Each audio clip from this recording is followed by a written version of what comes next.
This one is really wherever it takes me. But I mean, I know where I'm going, but in the essence of a stream of consciousness, that's exactly what the point of this is. Because what's today? Saturday, Sunday. So I didn't record. I did record yesterday, but I didn't post it. And I'm not going to. I considered posting it, but I said, I hadn't planned to, and I realized, like, there's some stuff in there that okay, I'll keep it top, keep it for me. But the reason that this one feels crucial and timely is that I've been considering it. I did all that 3 days last weekend, and then I don't think I did much but Monday and maybe Tuesday this past week. And I told myself the reason I wasn't was because I had been writing, and I've been even kind of starting what feels like a book. It wasn't planning to be a book, but it's now becoming what feels like a book. And so there's been a lot of creation, there's been a lot of creativity. I've been getting a lot of it out. So it hasn't had to be in video, it hasn't had to be here for YouTube, it hasn't had to be for public consumption. But also, the video diary is so important because it's when I need to get these mass sets of idea out, it's important for me to do it this way and to kind of catalog it. And there's a word I'm thinking of that chronological feels like it fits, but I want to say chronologue, like catalog it in time, right? To chronologue it, I like that. That's a new word I just made up. To chronologue it, and the motto I came up with today, and I'll get to where it came from. It's perfect starting point, perfect entryway. You buy the land to leave the plan. This is me leaving the plan in whatever way it comes across. And that was why specifically I'm like, yo, this has to be left. Because everything I think of and do is in the sense of vertical integration, I also said today, vertical innovation. I said, ooh, I like that. Vertical iteration as well. Everything is to build on top of each other and to make it a next step, right? That's all what all of that is. Vertical imagination, all of that. BI. What's that? Six upside down is 9. 6 plus 9 is 15. 6 again. I don't know. Anyway, that's just where my mind goes. So where the buy the land, leave the plane even come from? Well, this past week I've been in a deep dive of Kanye interviews, but specifically the Zane Lowe conversations. So I watched his first Zane Lowe interview from 11 years ago at BBC. But I watched it in clips. So each morning I just watched part 4 today. And then I went ahead and watched the second Zane Lowe interview, and then now the third I just finished. And the reason that I got so inspired was one, him out in Cody. It's exactly what I picture what I want to do in like Colorado, like Telluride or somewhere where I'm like, I want to build Camp Zion. But more than that, I want to buy land in Joshua Tree. And now that I've seen that spot out in New Jersey, I'm like, well, that would be interesting. I didn't know that it existed on the East Coast, right? So okay, somewhere out there. I think I pointed it out in one of my last videos, is I have this division of, okay, California, Texas, that East Coast space, like New Jersey area, and then come inward, Midwest, Mountain West, Florida, Panhandle area, and then Arizona. Then you can expand internationally.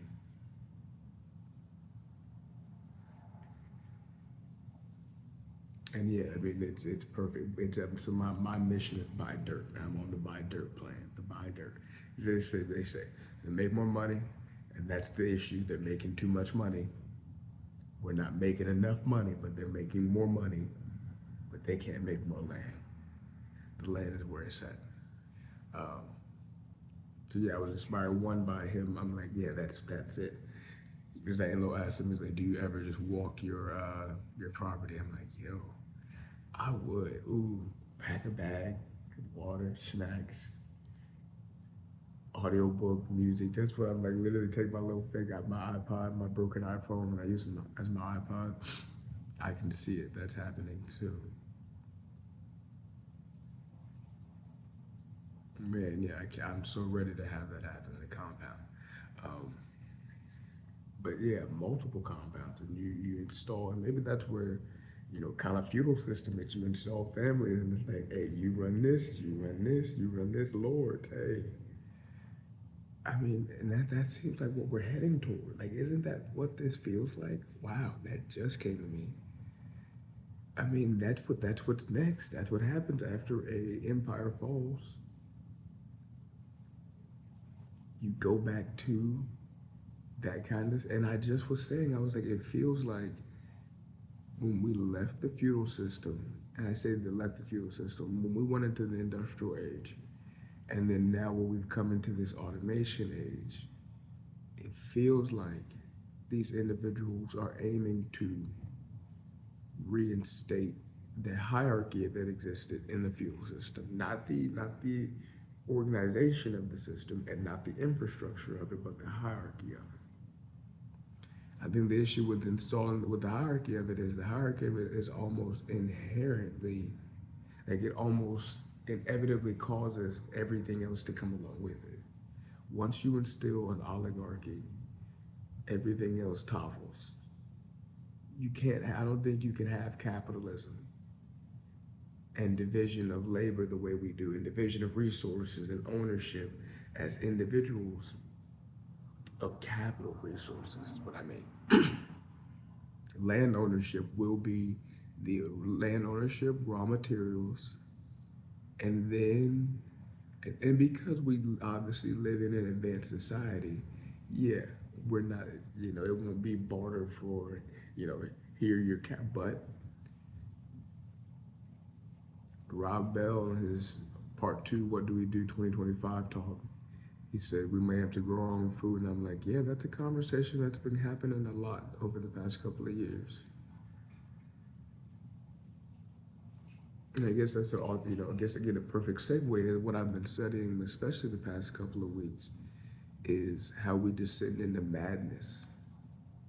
And I've defined madness today as insanity combined with anger. You're driven. Madness is the cause of revolution, and we know revolution happens once the sentiment of the individuals in society rises to a fever pitch at a certain level where it boils over. I think insanity mixed with anger is where you get madness come from. Madness from.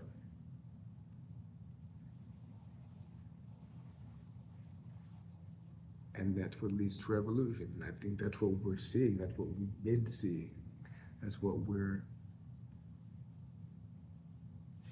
And the reason I say it is not because I want it to happen, but what I see is what I know. I know how I feel, and I know how people I talk to feel. And when you realize that, oh, we're all feeling it, and it's even when it is being communicated. This is what I was telling my cousin. What we don't really recognize is a lot of us feel the same way even about the solutions. But that's not what we're talking about. We're talking about the problems. And a lot of us disagree on the problem.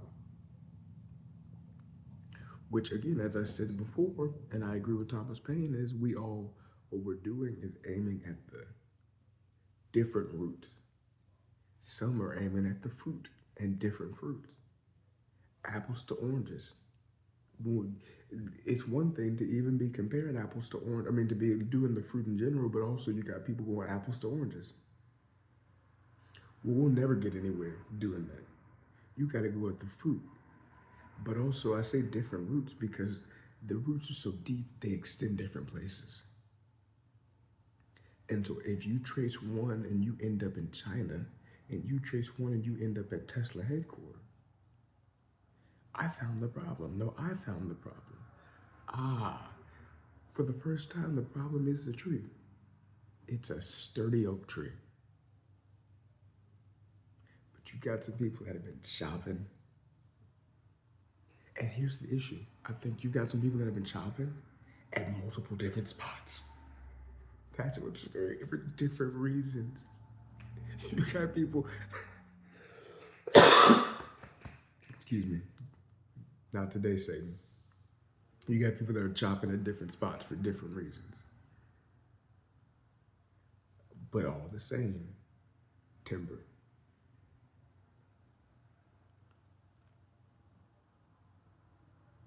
that's what I mean too. It's like I don't say, but I recognize, okay, we all are feeling a way.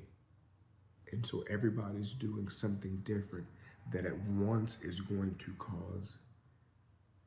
I've said recently, the straw that broke the camel's back. Think about that saying. Camels are sturdy. They're meant to they're meant to carry a lot. So think about the straw, not the hay bale, not the final hay bale, the straw. The individual piece of straw that made the camel collapse. The final straw. So, I say all that and still am very optimistic about the future. And so something else Kanye introduced me to was, or not introduced me to, but reminded me of, maybe we could do a deep dive of, because that's how I work. I said, okay, bet I'll spend 3 hours with Jack Dorsey today, and I still got about an hour and a half of Rich Roll podcast left to listen to. But I listened to 30 minutes of him at Y Combinator already, and then an hour of the Rich Roll pod, and an Alex video about his lifestyle, 10 minutes, quick clip. And then I just did like a 15-minute deep dive into Tidal from inception to selling. And that too, I mean, a part of it is because I've used Tidal, so I have an advantage as far as understanding Tidal from a user base, and now getting it from an investment, from a founder and investment standpoint, from financials and just how it works. But Kanye made me, go into Jack Dorsey, so I end up now, thinking about Tidal. So as I did last time, I go to chat and I say, why didn't Tidal work 10 years ago? Was it just too early? How could it work today? So I'm reading some of this for the first time, most of the first time. Excuse me. Tidal failed to take over the streaming game 10 years ago for a few key reasons. Branding and messaging missteps. Tidal launched as an artist-owned platform with an emphasis on fair pay for musicians. The problem, the faces of the movement, Jay-Z, Beyonce, Rihanna, Kanye, and Madonna, were already mega rich. The launch event felt like a billionaire pity party, making it hard for everyday consumers to care. People didn't see how it benefited them. It felt like it was just making rich artists richer. And I think that's a fair point to bring up. And it's funny that to see that, I hadn't even read that. To get to where we're going to end up, I hadn't even seen that shit. But that plays perfectly into it. It makes perfect sense. People didn't see how it benefited them. They just felt like it was making rich artists richer. But one of the videos I was watching, it said almost like, well, if Jay-Z paid $56 million to buy this, and as I was saying, the idea that you would pay $56 million for to buy a business and not have the people who are investors in it pay a penny to get it. And the woman on, I forget what, whatever show I was watching, she made a kind of a funny joke. She said, that seems like the nature these days. You got celebrities getting businesses, owning businesses, and not paying a cent for it, or not investing a cent in it. It's like, interesting. You're right. And this is a handful of years ago. This is 3 years ago she said that. It's like, that sounds about right.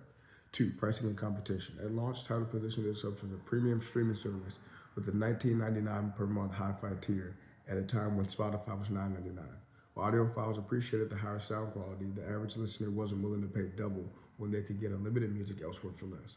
Spotify, Apple Music, and even YouTube are already dominating the space with cheaper or free ad-supported options. And that's a fact. I've talked to people about, would you pay $20 for Spotify, like if they increased their price, and they've said no. I think that's interesting because if they increased to $20 across the board, say they, we all hate ads, okay, do away with ads, no more ads, but you have to pay. And you have to pay a premium price, $20 a month. I hate to put that out there, but would you? Well, I hesitate to say it because I'm one that I haven't paid my Spotify right now. I gotta wait till I get paid to pay mine. I think that's a lot of us. Would I be willing to every time I get paid? Now here's the thing. I always pay it every time I get paid. And every time I do, I $20 is like that. $20 ain't nothing at that time. And I already get, I pay $5.99 for a student discount. So say if it was $15.99 with a student discount, perhaps I think I would. I think most of us would. I think most of us wouldn't think twice because we're in similar positions. We just don't discuss that part of it enough.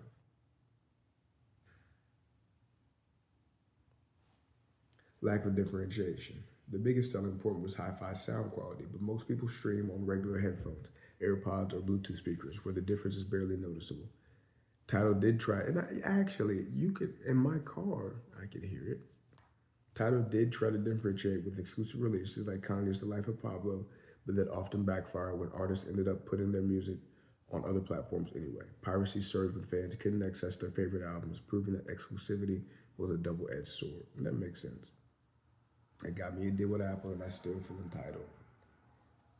I think, but we saw with Frank, I think that worked for Frank with Apple, didn't it?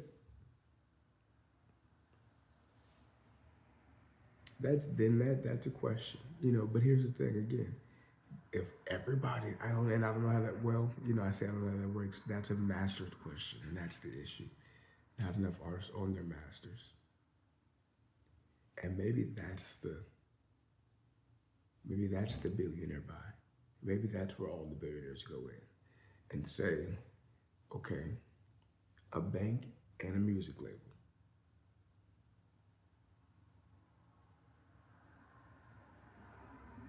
They all invest in the bank.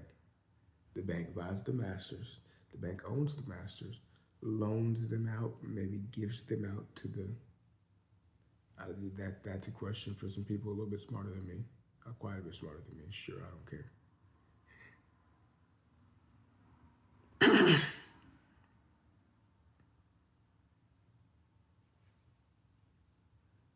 That again, like that's thinking on the fly. Tech and infrastructure struggles. Tidal had a clunky user experience compared to Spotify and Apple Music. Its algorithms and playlist curation weren't as strong, and its catalog wasn't as deep in the beginning. Streaming is as much about convenience as it is about the music, and Tidal just didn't feel as seamless as its competitors. That makes sense. And I guess that's today. That was 10 years ago. So, you know. Could you, and then so it went on. Like I said, I hadn't read this yet before I went on. Could Tidal work today? It actually is working in niche. Oh no, I think I had asked that, but it went on to say more. It actually is working in a niche way. Tidal has repositioned itself as more of an artist-friendly alternative with better royalties, direct-to-artist payments, and blockchain-backed music ownership models. But if it really wanted to dominate, here's what could make it work today. Like I said, hadn't seen this. Lean harder into artist equity and fan ownership. If Tidal gave fans equity in artist music or streaming royalties through Web3 or tokenized ownership, it could change the game. Fans want to invest in artists, not just stream them. Like I said, I had not read that yet. That's hilarious. More than just music. If Tidal expanded to an all-in-one entertainment hub, think live concerts, exclusive behind-the-scenes content, direct artist-fan interactions, it could differentiate itself. And yeah, I mean that makes sense. I have a vision for a real estate play that combines events and music, where you own. And I was like, well, that's like you would just own event venues. Yeah, but you own a string of homes, model homes that people can do open houses of, and then after the open house, there's always a listening party. So the open houses only happen on Fridays. But then I'm like, well, we're also talking about changing the whole game where you don't only have to drop on Thursdays. I don't know. So you give people something to do on a Tuesday night. Hey, your favorite artist who dropped an album and an open house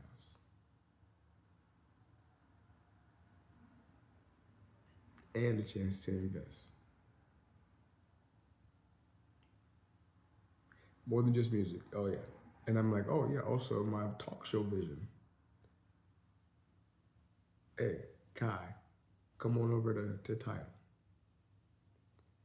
Leave Twitch, come on over to Tidal. Black owned media. AI and personalization. Spotify wins because its algorithms know you. Facts. Tidal would need to master AI driven music discovery and recommendations to keep people engaged. I agree on that 100%. That's non debatable. Direct payments to artists. Instead of just better royalties, Tidal could implement true direct to artist support, letting fans tip, subscribe, or crowdfund projects through the platform. I'm going through it. It seemed like every sound under the sun, every sound under the sun. Mm. I just love the way things roll. Maybe it's I got a little. I realize I got some spoken word poet in me. Anyway, or crowdfund projects direct. Tidal could implement true direct to artist support, letting fans tip, subscribe, or crowdfund projects directly through the platform. Interesting thoughts. Final thought. Tidal was too early in some ways, but also just didn't execute well. Today with creator-led economies booming and fans craving deeper connection with artists, a rebranded Tidal with a focus on ownership, exclusivity in a good way, and tech-driven personalization could make a major comeback. It just has to play the game differently. Isn't that the motto? Play the game differently? Ooh. We're getting a lot here. Play the game differently. Play the game differently. Well, so I asked, what if equity had been given to fans too? Like I said, I hadn't read it yet. What if equity had been given to fans too? It could be under either a pay what you want model, pay what you want model, or tier subscriptions, but fans invest the same way they would into a stock, but they receive the benefits of a traditional subscription with it. In return for royalties from specific artists, if they want to buy into their masters or from a pool of artists like an index fund, or every artist on the platform in one big fund. And when it sells, like Tidal sold to Square, they receive a payout too. Now that would be a game changer. If Tidal had structured itself with fan equity and ownership, it could have been built a real movement, one where both artists and fans had skin in the game. I laugh. ChatGPT is funny because they should have said like, I already said that, boy. I said that. I don't know why I said that like that, but he could have told me, I already said that. Read. Why don't you read? That's what I tell people. Read. Go back and read. But I guess it's a good question. They probably assume I just had it ring yet. It knows how I've told it. It knows how I work. So it knows that as I'm reading and as I'm asking questions, I may skip ahead and think forward based off me having just read a piece. And I know you're not supposed to listen to respond, but it's not the same thing with AI. How this model could work. Fan-owned streaming, pay what you want or tiered. Instead of just subscribing, fans invest in Tidal as shareholders or crowdfunders. Different tiers equals different perks. Higher tiers get more influence, exclusive drops, better royalties. Instead of just paying for music, fans are buying into the ecosystem. Music royalties as investment assets. Fans can buy stakes in an artist's masters or catalog. If an artist thrives, their streams generate royalties that pay out to fans. Instead of a single artist, fans can invest in a pool of artists, like a music-based index fund, reducing risk while still earning passive income. Like the thing there is like, you start to question how many streams equal or how many listens equal a stream, whatever the question that we're asking is, well, one, you got a different level of transparency that people like me will engage in, really. Like you have people that will engage with stuff like that. And I think people ignore how much people are willing to play around with stuff like that when they have access to it. Like imagine at the end of the year, like somebody's Wrapped also showing, telling me how many of my streams contributed, not just to how much that artist made, but to how much was made for that artist that went out to everybody else, and then how much I made. So we have an earnings call, basically like an earnings call wrapped into the Wrapped at the end of the year. Imagine individual earnings call with your top artists. With the listening part, it's the same way. They perform the top songs. These are just, again, like you want to talk about. I'm just spitballing. This is all coming off the dome. I'm just talking.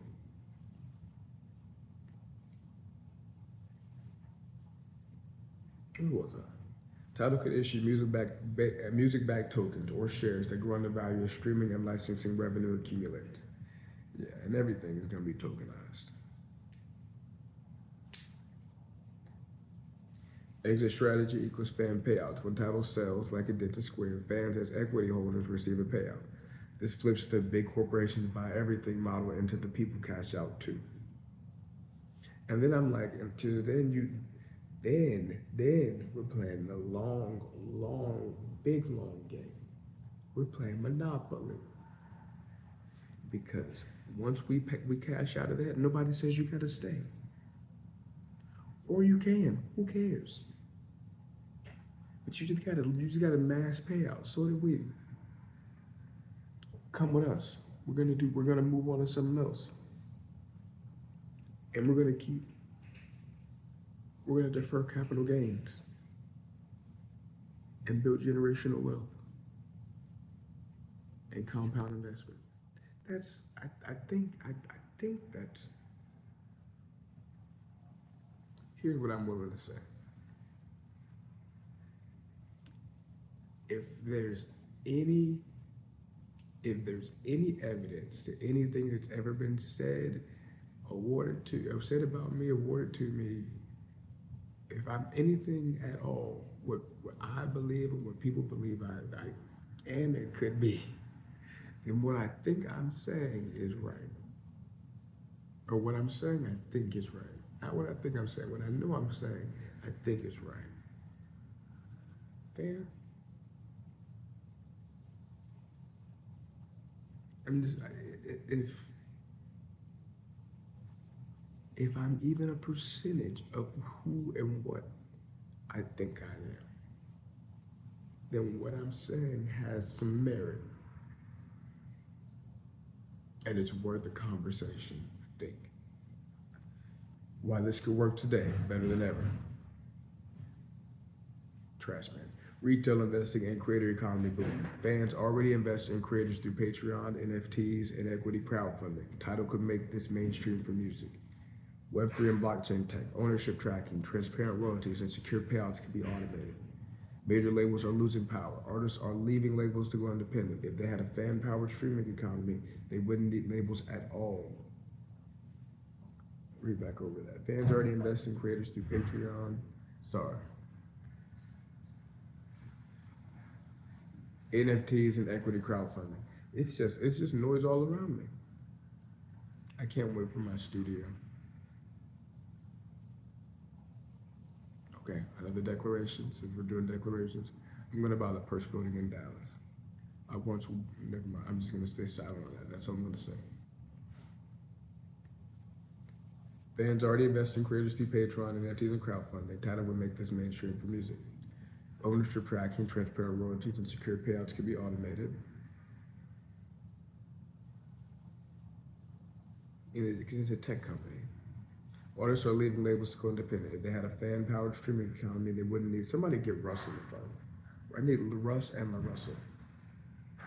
If Tidal relaunched like this today, it could disrupt Spotify overnight. Fans would feel invested, literally. Artists would have a real path to independence without relying on exploitative deals, and the money wouldn't just flow up, it would flow around. This is how you build culture and capital at the same time. I don't know if ChatGPT is just boosting my head. I don't know. If so, can I blame Sam Altman? Like, here's the thing. Okay, here's the thing. If one of call it logical fallacy if you want to, but here's where how my brain tracks, and where I always scored very highly on everything was in logic. That's where that's where I excel. I can track logic like nobody's business. So here's how logic plays for me.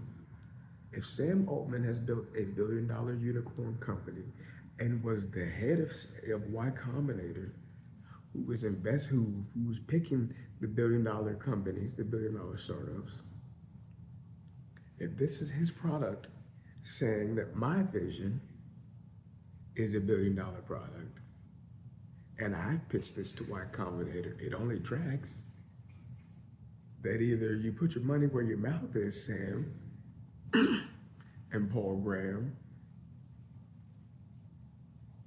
and come see what your boy talking about. I once tweeted at Mark Andreessen, telling him he should hire me as his idea man, because he said, an in-house philosopher could be interesting, and I said, you could get me for pretty cheap, 6 figs, I'd do so. I think I also tweeted at Sam, come talk to me. Again, what I considered doing this morning, wow, I don't think I've ever heard him be this loud.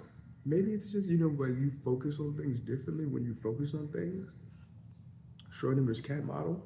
But this morning I wanted to do a Kanye-esque rant because I just felt, I'm like, yo, I feel like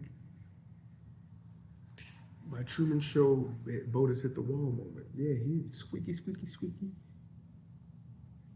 In which, and I've been feeling that way for a while, for years. I've been listening to the song Truman by Dave, by Lil Dicky for since I was in high school, feeling that way. But like I've felt that way for years now. It's on my Instagram. It's not on my Instagram, but it's on my Instagram. You can pin, you can track it. 2 years ago, 3 years ago, and I was like, I see it. I can. This is the future. Mister, we're living in. I'm living in the. Anyway, I didn't do it because I was like, I'm not going to. But it ended up happening anyway through this. But it's different because it's more coherent. And that's the funny thing about watching those videos is what you would see is, according to him, as saying, Low, it took years for him to have that same transition between ability to communicate and disseminate thought. For me, it took a handful of hours. Difficult takes a day, impossible takes a week. My consciousness was micro common sense. I missed it. My lips are dry. I missed the karma that came as a consequence. I told my wife the spiritual. Like I said, I wanted to know what did they mean? What was he talking about?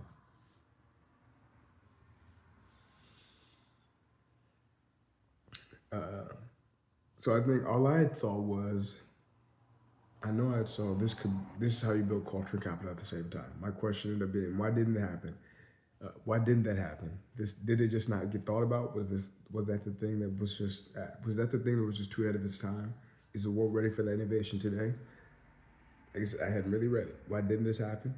It likely came down to a mix of timing, mindset, and execution. Too focused on the artist side, not the fans. Tidal was launched as a platform by artists for artists. Fans were treated as consumers, not stakeholders. The idea of fan ownership was likely never developed, likely never deeply considered, because the goal was to fix artist pay, not revolutionize fan participation. Jay-Z and the co-owners probably saw Tidal as a way to take control back from labels and streaming platforms, but not necessarily redistribute that control further down to fans.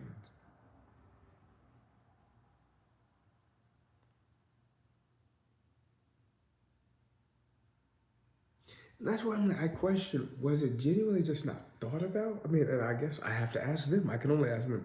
ChatGPT can only speculate. It knows, but it can only speculate. We can't, I don't know what Jay-Z was thinking. I don't know what they were thinking.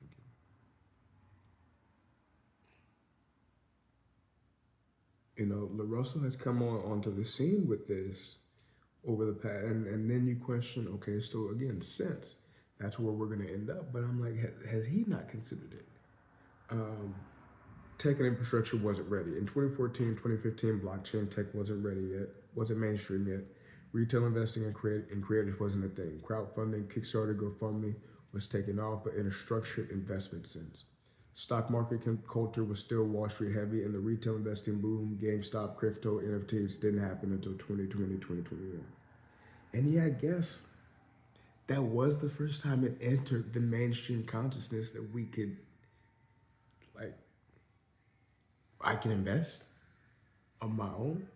I don't know. We have a lot of noise in our hallway. We have a lot of, maybe that's a separate conversation. Business model constraints. Most investors backing Tidal, including Jay-Z's partners, were probably looking for a clean exit, not a long-term fan-driven structure. I get that. A fan equity model means less centralized control, which big money players might have seen as a risk instead of an opportunity. Selling Tidal to Square Block was a traditional business move. If fans had equity, it would have complicated the sale. Right. But again, like I question, like, so what's the validity of that? What's the possibility? What's the feasibility of that today? What's the ability of this as a whole today? Fan equity model means less centralized control, which means big money players might have seen it as a risk instead of an opportunity. because they gotta control everything. Streaming itself wasn't fully mature yet. Spotify was still proving its long-term validity. The industry was just shifting from download to iTunes to streaming dominance. A fan ownership model might have seemed too radical at a time when streaming itself wasn't stable yet, but it is now. Was this just too ahead of its time? Yes, this idea probably would have probably been seen as too futuristic and complex in 2015. But today, people understand investing in creators, Patreon, Web3, NFTs. Retail investing is mainstream. Robinhood, GameStop, crypto. Music ownership and royalties as assets are growing. Royal.io, blockchain-based music funds. Big tech isn't trusted or isn't as trusted. People want decentralized ownership. And music is never going out of style, baby. People are going to forever be invested in music. This is why oh Lord.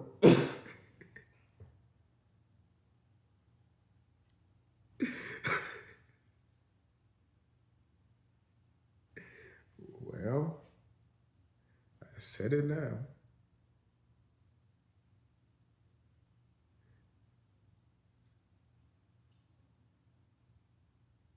Okay. Is the world ready for this innovation now? Absolutely. I'll say what I'm thinking on another day. Is the world ready for this? They're gonna have to. Is the world ready for this innovation now? Absolutely. This model could work today at scale. A new version of Tidal or a new platform entirely could launch with a fan investment model and be disruptive overnight. The missing piece is the platform that ties streaming and fan ownership. Artists, no, I'm. Give me a second.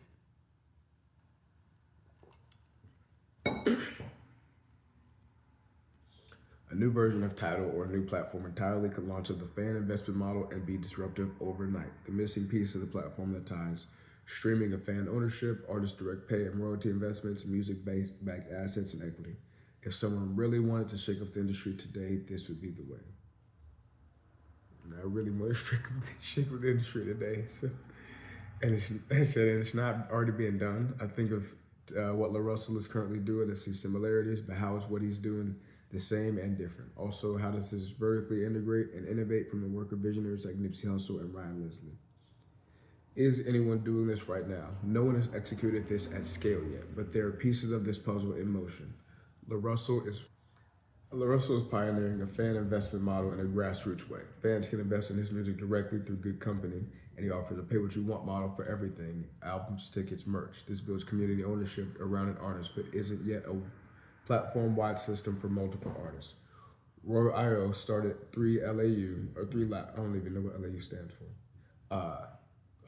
Started by 3LAU, allows fans to buy shares of strong royalties, but it's not tied to a streaming platform. It's focused on secondary sales and trading music assets like stocks. Patreon and Web3 platforms let fans invest in creators, but there's no true streaming equity hybrid that blends it all together. So no one has created a fully integrated fan-owned streaming ecosystem yet. The opportunity is wide open. And I'm like, I question, it's just not been thought of, not executed, not being allowed to do so. I'll remember. How this evolves, Nipsey Hussle and Ryan Leslie's work. Nipsey Hussle direct-to-consumer ownership and a scarcity model. I love it because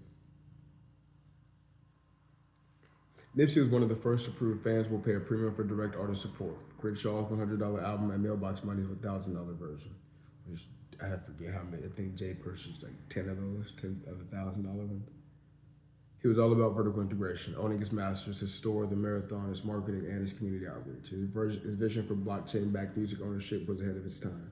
His core belief: artists should own their work and fans should feel like stakeholders. Excuse me. I'll skip some of that.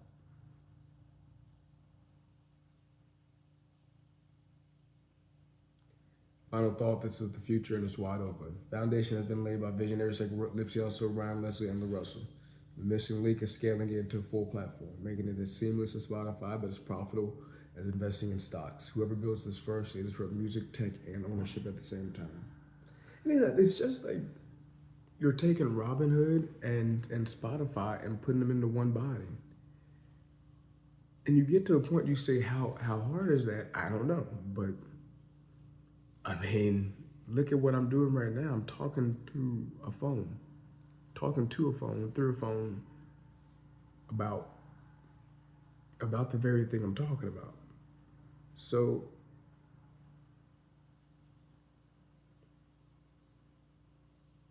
I don't know. I mean, I do know, but you have to continue to say, I have to continue to say, I don't know, because amid optimism, I recognize reality as we stand and position where I stand. And, everything's a matter of time. Time and God's will. So that's it. That's all.